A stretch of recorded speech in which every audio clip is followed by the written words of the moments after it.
Ни перил, ни ступенек. Лестницу разбирают. Должны до основания. Работы идут не первый месяц, очень деликатно. Не просто развалины, а памятник истории. Эта лестница в свое время была словно пьедестал к бюсту Владимира Ильича Ленина. Он стоял вот там, на самой вершине. А в 1925 году его заменили на памятник в полный рост. Лестнице 93. Некоторые казанцы помнят, как играли здесь в детстве. Гуляли, читали. У каждого свои воспоминания. Для каждого она свой символ восхождения. К знаниям, к новым высотам, а иногда к новой жизни. На лестнице тут вот сидели, все такое прочее.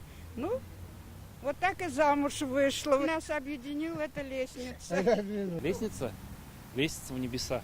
Все, что связано с детством и с той эпохой, наверное, хочется, чтобы хотя бы тот вид придали. Лестницу раньше украшали барельефы и пролетарская символика. Это видно на фотографиях тех времен. Архитекторам пришлось изучить немало архива.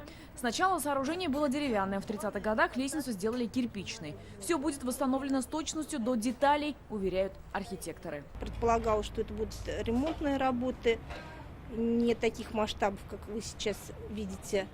Но вскрыв, отбив штукатурку, которая тоже была в аварийном состоянии, увидели, что кирпич тоже в аварийном состоянии, в критическом буквально, и он рассыпается в руках, принято решение сделать капитальный ремонт. Работы должны завершиться в середине декабря. Появятся и новые фонари для освещения возрожденных ступенек.